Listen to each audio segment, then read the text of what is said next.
हा सुख करता दुःख हरता वार्ता विघ्नाची पूर्वी पूर्वी प्रेम कृपा जयाची सर्वांगी सुंदर शेंदुराची कंठी झलके माल मुक्ता फळाची जय देव जय देव। जिन्हें विघ्नहर्ता कहा जाता है, मंगल मूर्ति कहा जाता है और प्रथम पूज्य कहा जाता है, ऐसे हैं भगवान श्री गणेश। इनके जन्मोत्सव को लेकर संस्कारधानी में तैयारियां शुरू हो चुकी हैं। गणेश जी जो कि कहा जाता है बुद्धि के देवता हैं, जिन्होंने हम मनुष्यों को बुद्धि प्रदान करी है और वही बुद्धि से हम इतनी आधुनिकता में आगे बढ़ पाए हैं और अपने परिवार को, अपने लोगों को सुखमय जीवन दे पाए हैं। कहीं ना कहीं उन्हीं की महिमा इनसे जुड़ी हुई है। एक कथा है जो हमारे पुराणों में कही जाती है, बताई जाती है, और वो कथा ये है कि जब भगवान गणेश महाभारत लिख रहे थे, वेद व्यास जी उनसे महाभारत का पाठ करवा रहे थे और लगातार भगवान गणेश महाभारत लिख रहे थे, उस ग्रंथ को लिख रहे थे, तब 10वें दिन जो गणेश भगवान का तामपाद है वो बहुत अत्यधिक बढ़ गया था। तब वेद व्यास जी ने कहा कि आप जाइए किसी सरोवर के किनारे, वहाँ स्नान करके आइए। और जब गणेश भगवान वहाँ जाते हैं और स्नान करके आते हैं तो उनकी विसर्जन की कथा जो कहीं ना कहीं है पुराने काल में, वो वहीं से ली गई है। तभी से 10 दिन का उत्सव जो है हम मनाते हैं लगातार, ऐसी पौराणिक मान्यताएं हैं। लेकिन इस संस्कृति को, इस विरासत को बढ़ाने के लिए लगातार जो लोगों ने मेहनत करी है, जो समाज के हर तबके में, मराठी लोग, महाराष्ट्र में रहने वाले लोगों ने गणेशोत्सव की शुरुआत करी। जबलपुर में 1700 सन के बाद से गणेशोत्सव की तैयारियां लगातार शुरू हो जाती थी और संस्कारधानी निवासी बड़े धूमधाम से गणेशोत्सव को मनाते थे। हम ऐसे ही एक प्रांगण में मौजूद हो चुके हैं जो अपने आप में अपनी महिमा को बखान करता है।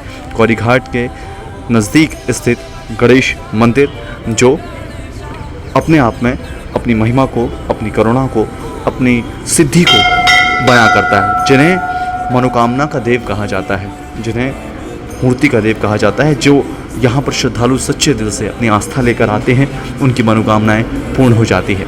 चलिए हम सीधा रुख करते हैं यहाँ के पुजारी की ओर। हमारे साथ में इस मंदिर के पुजारी जी भी जुड़ चुके हैं जो विगत कई वर्षों से लगातार गणेश भगवान की पूजन अर्चन कर रहे हैं। क्या इस मंदिर की महत्ता है, बताइए उसके बारे में।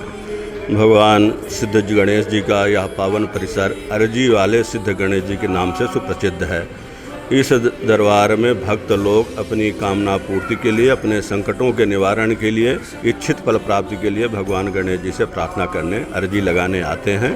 भगवान गणेश जी की कृपा से भक्तों की कामनाएं पूर्ण होती हैं, उनके जीवन में सुख शांति समृद्धि आती है। तो सबसे बड़ी विशेषता इस स्थान की यही है। भगवान गणेश जी के दरबार में जन्मोत्सव का ये समय आ रहा है। गणेश चतुर्थी से अनंत चतुर्दशी पर्यंत तक ये गणेश जी का जन्मोत्सव का समय स्वयं सिद्ध समय माना गया है और ऐसी शास्त्रीय मान्यता है, भक्तों का विश्वास है कि इस समय भगवान गणेश जी से की गई पूजा, की गई प्रार्थना भगवान शीघ्र स्वीकार कर अभीष्ट फल प्रदान करते हैं। उस उद्देश्य से ही गणेश जी के इस पावन समय पे सिद्ध गणेश मंदिर में भी प्रतिवर्ष गणेश जी के जो 12 प्रमुख रूप हैं, जिनका स्मरण करने मात्र से भक्तों की कामनाएं पूर्ण हो जाती हैं, उन 12 स्वरूपों का ही विधिवत पूजन अर्चन सहस्त्रार्चन का क्रम यहाँ संपन्न होता है। प्रत्येक दिन वैदिक विद्वान लोग गणपति अथर्वशीर्ष, संकटनाशन गणपति स्तोत्र व गणेश चालीसा के शताधिक पाठ करते हैं। इसके बाद भगवान गणेश जी का षोडशोपचार पूजन, अभिषेक व सहस्त्रार्चन का क्रम संपन्न होता है।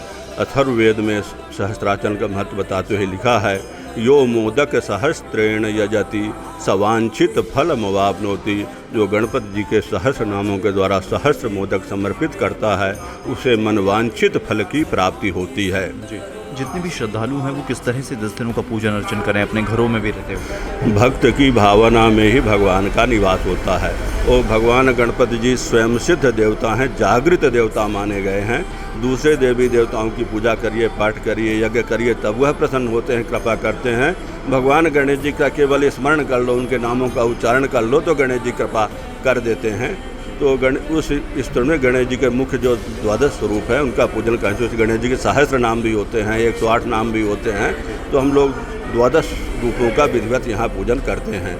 जाते जाते श्रद्धालुओं से जितने भी लोग हैं जो पीओपी की गणेश जी इस्तेमाल ना करके मिट्टी का करें, प्रदूषण ना फैले, उसके लिए भी उत्सव को इस तरह से मनाएं। तो क्योंकि भगवान गणेश जी का पूजन सुख शांति समृद्धि के लिए आता है, और जो अनावश्यक वस्तुएं हैं, पीओपी आदि हैं, घातक कल रंग हैं उनका उपयोग करने से लोगों के स्वास्थ्य में भी असर होता है, पर्यावरण भी प्रदूषित होता है।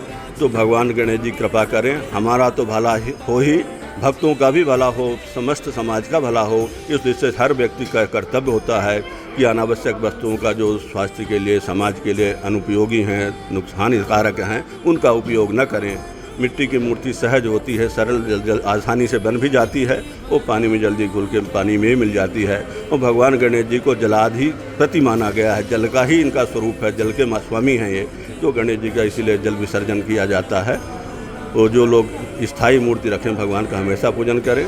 जो 10 दिन के लिए ही करते हैं तो 10 दिन पूज्य विधत करके भगवान की मिट्टी की बनाई मूर्ति का जल में विसर्जन कर दें तो भगवान जल में विलीन हो जाएंगे।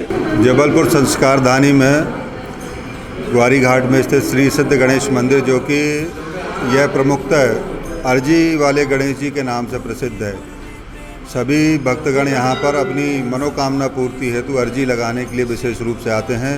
नारियल श्रीफल वो लेकर के यहाँ पर जो उनकी मनोकामना होती है वह रजिस्टर में नोट की जाती है। उसको जो है यहाँ लिखने के बाद भगवान गणेश जी के समक्ष उनकी प्रार्थना की जाती है। और सभी भक्तों का ऐसा मानना है कि गणेश जी उनकी मनोकामना शीघ्र ही पूर्ण करते हैं, क्योंकि किसी भी प्रकार की कोई विघ्न बाधा परेशानी जीवन में हो, व्यापार से संबंधित हो, नौकरी से संबंधित हो या अन्य किसी स्वास्थ्य से संबंधित हो, हर प्रकार की मनोकामना पूर्ति के लिए भक्तगण यहाँ पर अर्जी लगाने के लिए आते हैं और गणेश जी उनकी मनोकामना शीघ्र पूर्ण करते हैं, ऐसे लोगों की मान्यता है। कोरोना को ध्यान में रखते हुए इस वर्ष कैसे पर्व मना रहे हैं? जैसा कि शासन के द्वारा जो गाइडलाइन हम लोगों को प्राप्त हुई है उसी के अनुसार यहाँ पर सारी व्यवस्था की गई है। सैनिटाइज़र और लोग जो है दूरी बना करके एक दूसरे से जो है वो सब, और मास्क लगा करके रखें, ये सारी चीज़ों की यहाँ व्यवस्था की गई है। उसी हिसाब से हम लोग जो शासन की गाइडलाइन है उसको ध्यान में रखते हुए ही कार्यक्रम को संचालित किया जा रहा है। बहुत बहुत शुक्रिया। हमारे साथ में मंदिर प्रांगण के पुजारी भी थे जिन्होंने बताया कि किस तरह से अर्जी वाले गणेश जी के नाम से यह गणपति बप्पा विराजते हैं, जो कि बुद्धि का देवता इन्हें कहा जाता है, जो बुद्धि भी देते हैं, सिद्धि भी देते हैं। और हर किसी को अगर सच्चे दिल से आप इनकी आराधना करते हैं तो इनकी पूजा बड़ी ही सामान्य होती है। और ये किसी भी तरह की फल पूजा या अपने मन में एक भाव भी आ गया तो उससे मान जाते हैं। तो गणेश जी का पर्व है और गणपति के इस पर्व में लगातार पल पल इंडिया की टीम आपको तमाम मंदिर प्रांगणों के दर्शन करा रही है, गणेश जी के दर्शन करा रही है। लगातार हमारे साथ में देखते रहिएगा और मंदिर प्रांगणों का खूबसूरत दर्शन पल पल इंडिया न्यूज़ पर, क्योंकि हम आपको यहाँ की महिमा संस्कृति के बारे में बताते हैं। कैमरा पर्सन संजय तिवारी के साथ प्रखर पांडे की रिपोर्ट।